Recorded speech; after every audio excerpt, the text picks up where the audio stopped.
Seydi Mohamed Técher, vous êtes un citoyen universel qui porte un message universel. Quel serait votre dernier message, voilà, je vais dire votre message aujourd'hui pour l'humanité? Le message que j'adresse à l'humanité est similaire au message que le prophète avait adressé à la communauté durant son dernier Hajj. C'est un message de paix en premier, mais également que chacun fasse une auto-observation de soi pour savoir s'il est un vrai musulman ou c'est seulement à travers sa langue qu'il le dise. Car le prophète, paix et salut sur lui, avait insisté là-dessus jusqu'à demander au présent de le transmettre son message à tous les absents.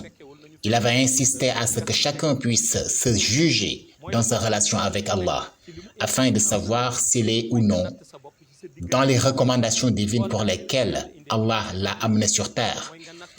Mais personnellement, le message que j'adresse à l'humanité est que nous sommes dans une période de crise, une période difficile, surtout pour le monde musulman, mais aussi pour les pauvres à travers le monde. Je crois que la véritable solution se trouve auprès d'Allah, même si les gens ont de l'espoir envers les élus. Je considère que la vraie solution se trouve dans les mains d'Allah.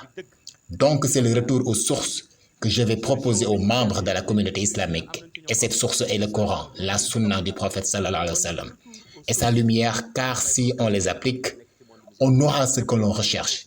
Mais tant qu'on continue de vivre avec l'influence de l'Occident, jusqu'à ce que chacun de nous essaie d'incarner ce qu'il n'est pas réellement, nous nous fatiguons davantage.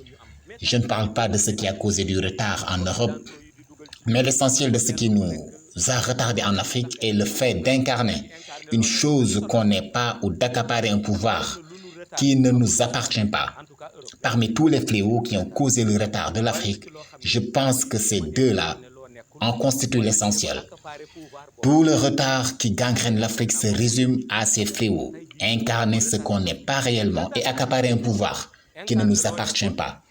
Et si ces deux obstacles étaient éliminés, vous verrez tracer une voie de développement longtemps espérée en Afrique et on pourra y marcher en toute sérénité.